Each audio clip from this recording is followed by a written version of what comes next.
All right. Welcome everybody. It's Costum and John. Back together again. It's been a minute, dude. Yeah, we've been doing videos by ourselves, and I missed you, man. Yeah, I miss you too. It's funny. We office in the same place. We never see each other just because we got yeah, you're right down the hall from me. Yeah. But what we wanted to do is we've been getting asked by a lot of people for industry specific videos. Like, how do you do PPC for, attorneys or for plumbers or for professional services or for doctors or for whatever. So we want to shoot one of these a week, hopefully. And we have it scheduled to do one a week, and we're going to do these together. And I'm going to play the kind of devil's advocate client dumb guy, which is a role that I excel at.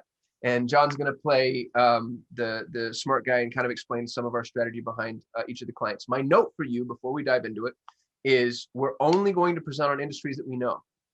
So if you've asked us about an industry that we don't have a client in, and we haven't had a client in previously, we're just not going to present on it because that's not who we are. We like to give you information that's real, none of the academic rehashed. I watched a YouTube video on this once BS. So hopefully that's well respected, but it also will work to explain why, if you've asked for an industry that doesn't end up showing on our slate, it's just because we don't have anybody in that industry.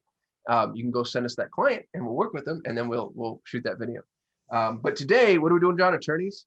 Yeah, attorneys. That's a big one. Attorneys it's depending upon the type of attorney. Now, I know there's a lot more attorneys than just like the DUI and the accident injury, which everyone just floods to Google of accident injury and spends $150 per click and hopefully have a 40 grand per month budget, and then it works. But what I think a personal injury attorney with a CPC of $500. It was in for CPC personal injury. Yeah, it's just insane. And so a lot of times what you'll find is companies like, oh, an attorney, I won't take those. You can make an attorney really successful, especially if they're not in that space, even if they have a very small budget. So I think this is kind of like an overlooked industry, because usually like attorney and PPC, you just get the people who are like, that's just, $300 cost per click and, 1 mile radius and 27 competitors all beating each other up. And so, but there's a lot of other industries, a lot of other attorneys for a lot of other essentially industries. And that's just one that I wanted to share today.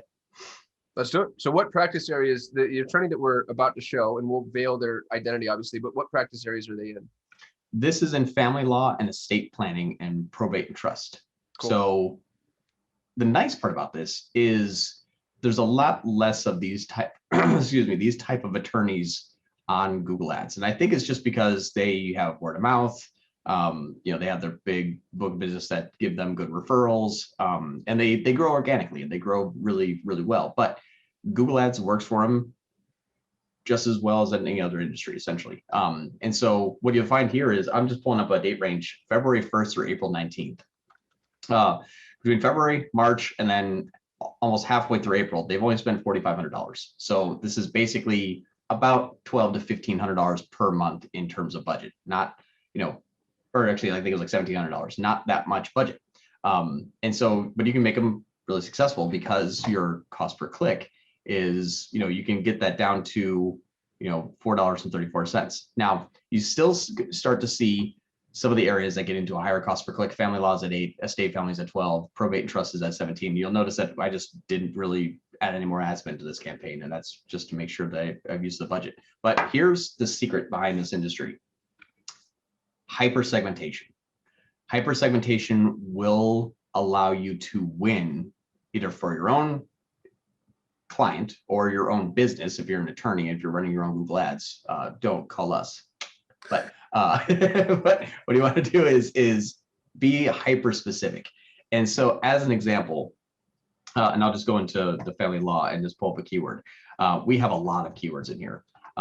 We have 259, and that's by design because obviously we want to make sure that we have the right keywords. But what you'll notice is there's not overlap between your high CPC keywords and your low CPC keywords. And what I mean by that is low CPC keywords: child lawyer, family law attorney, divorce lawyer, child support lawyer.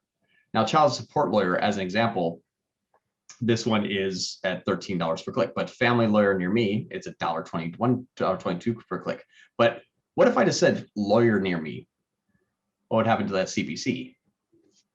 It would just skyrocket to the moon, because now lawyer near me, your accident attorneys are bidding on those. Your DUI attorneys and lawyers are bidding on those. Family lawyer, okay, I'm not going to bid on that one. I'm a DUI attorney. I'm not going to take my $500 per day per keyword ad spend and start to compete with a family lawyer. I don't want that. So That's you not want my to type. find all the phrases that other attorneys have added to their negative keyword phrase and then bid into those. Because Yeah, that's or what at the least margin is. exactly, or at least include them so that you don't have keywords that are just too broad. Because Just that's yeah. playing devil's advocate, because I know we're going to get this question in the comments. We're still using BMM. Is Google automatically pushing that into phrase match? Yeah, and we've actually updated a few clients so far. Now, BMM is supposedly going to be happening towards the end of this month, beginning of next month. I'm still going to use it up until the point where I can't anymore. I have tested just the phrase match.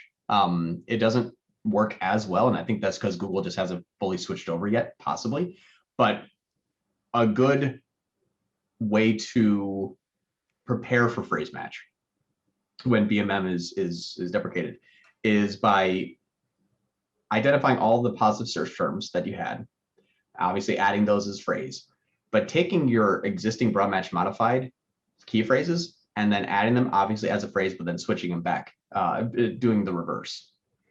So what I mean by that, divorce lawyers in, as an example, swap these phrase into a reverse. So lawyers in divorce. So that would be like lawyers in Kentucky who help with divorce. Exactly. And so that's the I have done that with another campaign for a client that actually wants to just jump into phrase exactly. Adding the existing broad match modified into phrase cut the volume down by about 40%. It was pretty big. It was detrimental.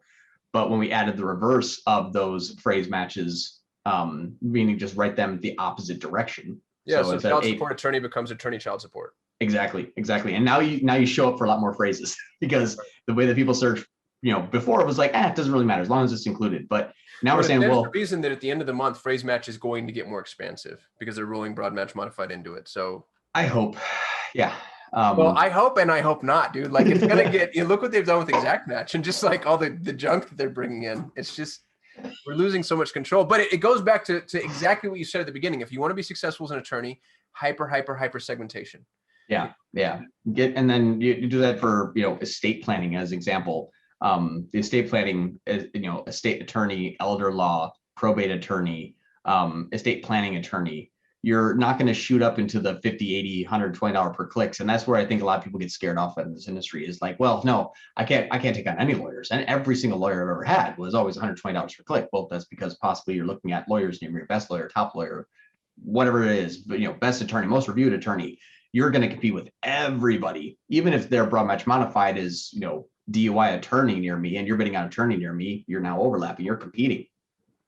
But if they're looking at DUI attorney near me and you're looking at family attorney near me, now you're not competing. You're not going to show up in Auction Insights at the same competitiveness. So that hyper segmentation. What model are you using? Is this well? So I didn't mean to interrupt you. I'm so sorry. So rude. I know. I got really excited. So my question is around attribution, because I'm looking at some of these keywords and it just makes me think like this is a longer term sales cycle. Like somebody's searching for this 30, 60, 90 days. So are we going time decay, first click? Like what's the? So for this one, I'm using the time decay attribution model because there is multiple, searches. Now, in this one, it's not too crazy. 26% of our conversions have happened between multiple clicks. But what's interesting is it's not necessarily, what's it called? It's not inter-campaign, it's campaign singular, just with multiple visits. So you'll see once they hit family law, they stay in family law. They're not going to move over to probate.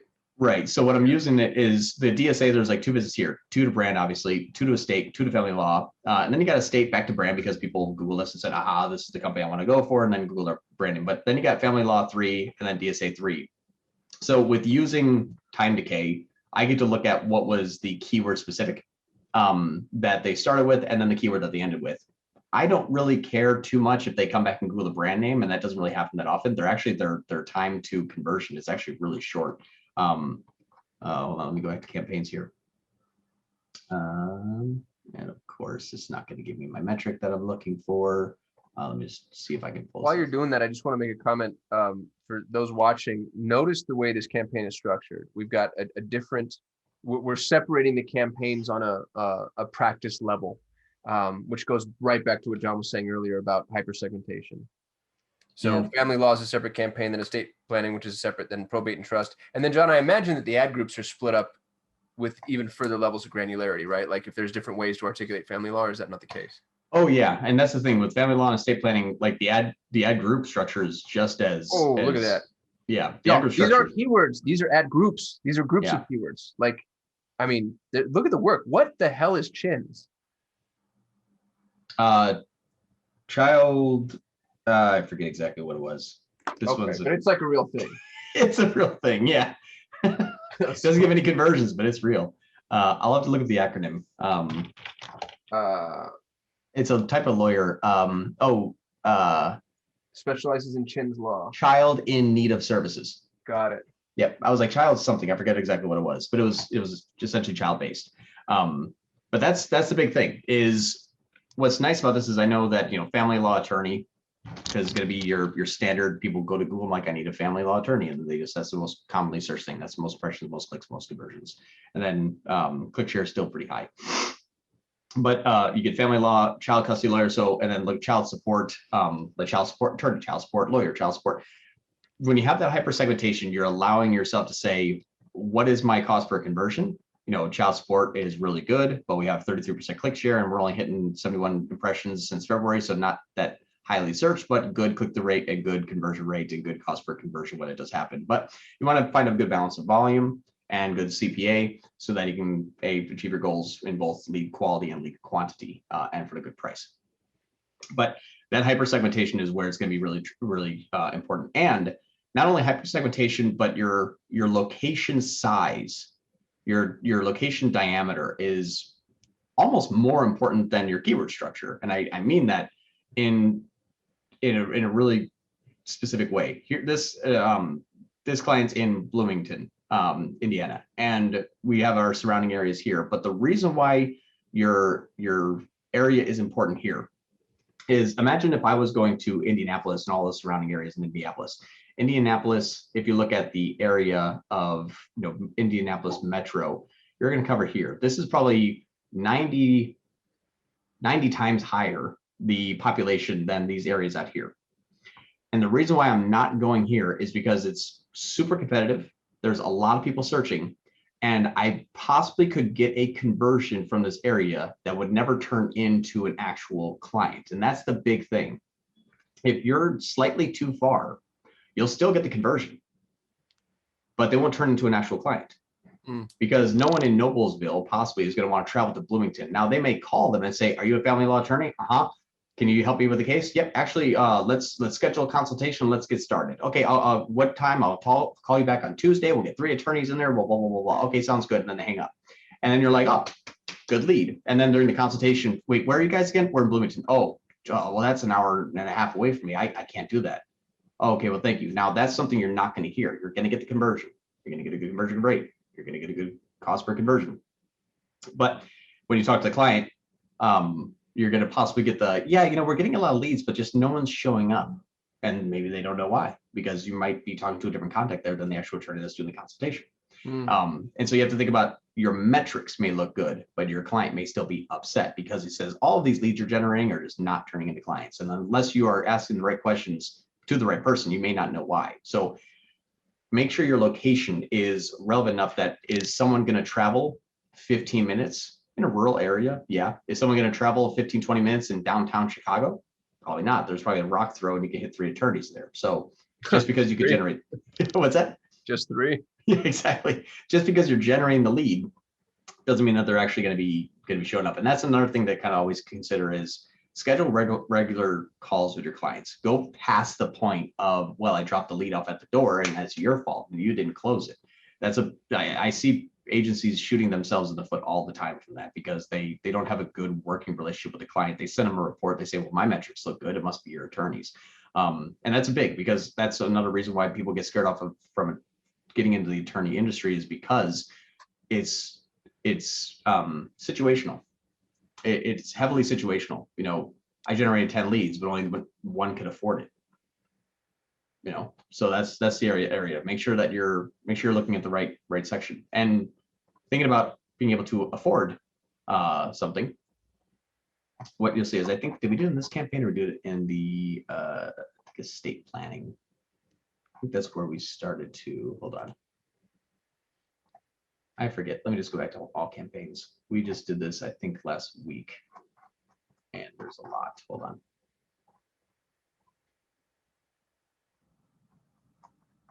Bear with me. Please hold. Hold for scrolling. I'm not sure if we did this just yet. There we go. So what you'll notice too is this is household income. Now they do estate planning and family law. And they did have some calls that were coming in that says, hey, you know, we'd like to work with you, but they just couldn't afford it. And so went all the way up to the point where the consultation was like, yep, until they got to the fees.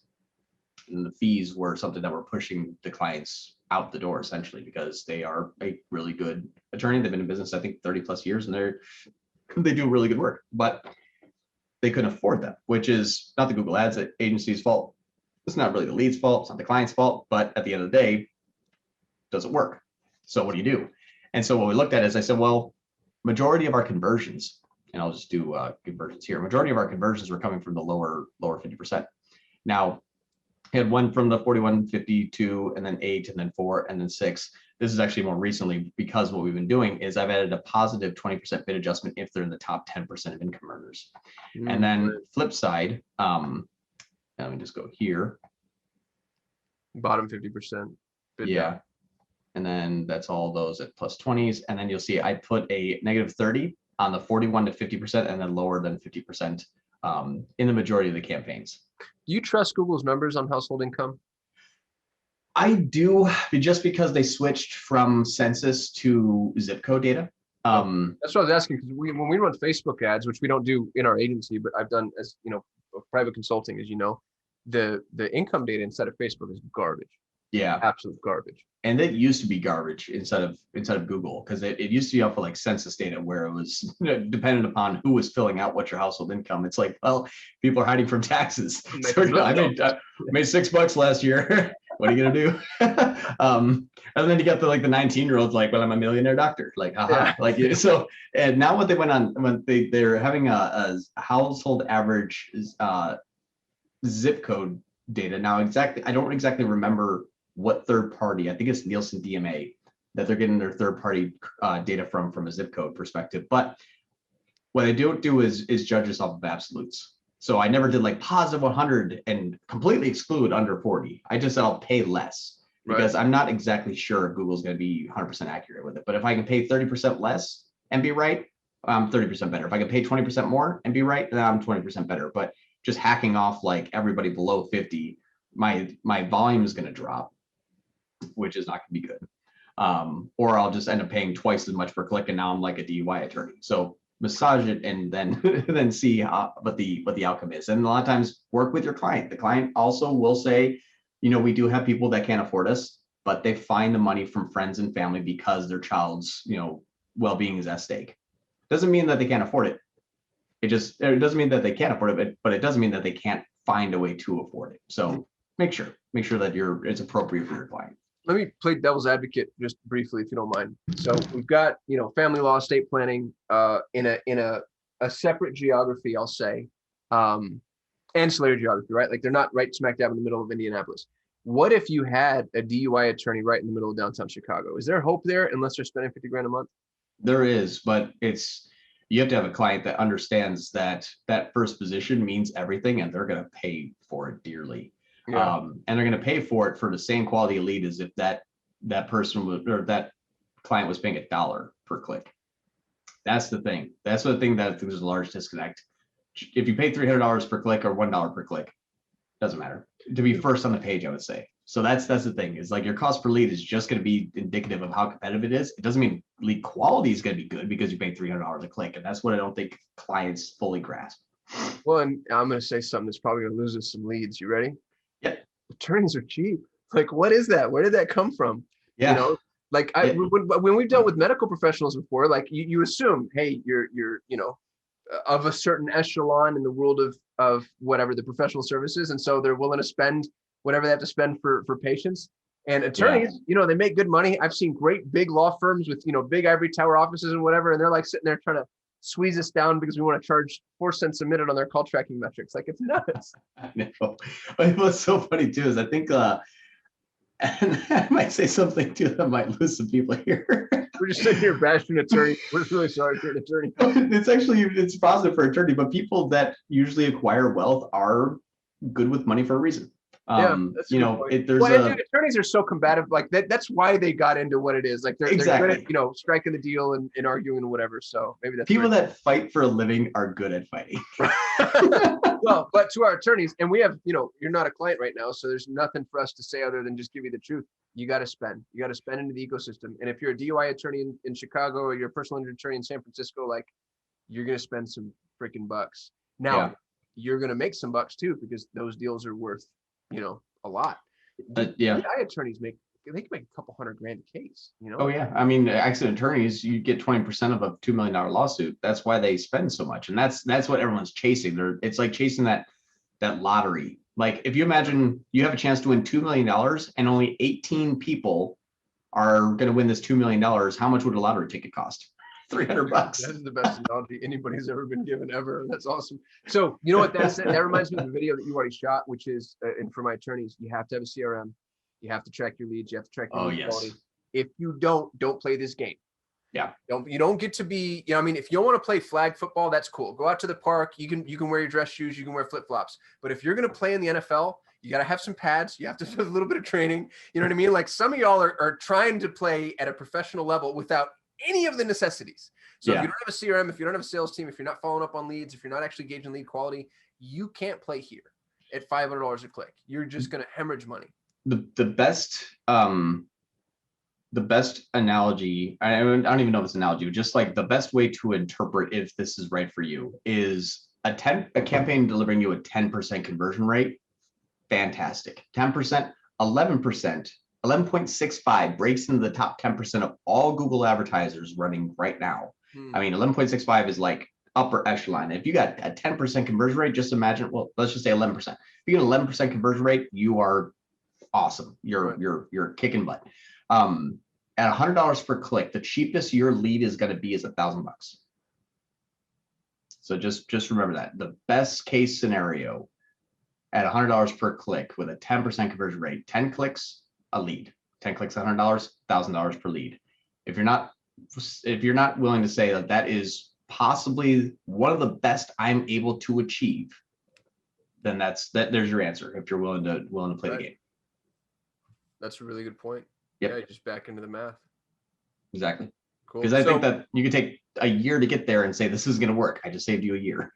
I'm going to recap what I heard. Here are my 3 take home for attorneys. And then John, you put a bow on it. The very first one is hypersegmentation. Hypersegmentation in your practice areas, your campaigns, your ad groups, your keywords. And y'all, you don't have to do this work, but whoever's doing the work for you needs to do the work. You'll notice, did you see the amount of work that John went through, like the ad campaigns and the way those are set up? So hypersegmentation, extreme levels of specificity. So that's kind of bundled into one. That's key takeaway number 1. Key takeaway number 2 is make sure your geo target is really well canvassed. You have to know where you're going geographically speaking, and that has to be focused. And then key takeaway number 3 is we need to gauge lead quality and understand the math. Like if you have $500 a click and you're getting 1 out of 10, which is great, you have a $5,000 cost per lead. And if you only close 1 out of 10 leads, you get a $50,000 cost per customer. You know what I mean? Like we're in a situation where it's commoditized, just like everything else. John, how did all that land? Was that? Yeah, that's perfect. No, I would say that's perfect. And if you're in an attorney that's not DUI and it's not, you know, the $500 per click, your hypersegmentation will make your client very happy. I need more probate leads. You're hypersegmented, crank up that ad spend. You're good to go. So yeah, hypersegmentation is, if you've never heard of anything else, that's number 1. That'll win. That's the call. Cool. Yeah. Thanks for watching, y'all. Like, comment, subscribe, share, do all the things. Appreciate y'all, and we'll see you tomorrow. Thanks, everyone.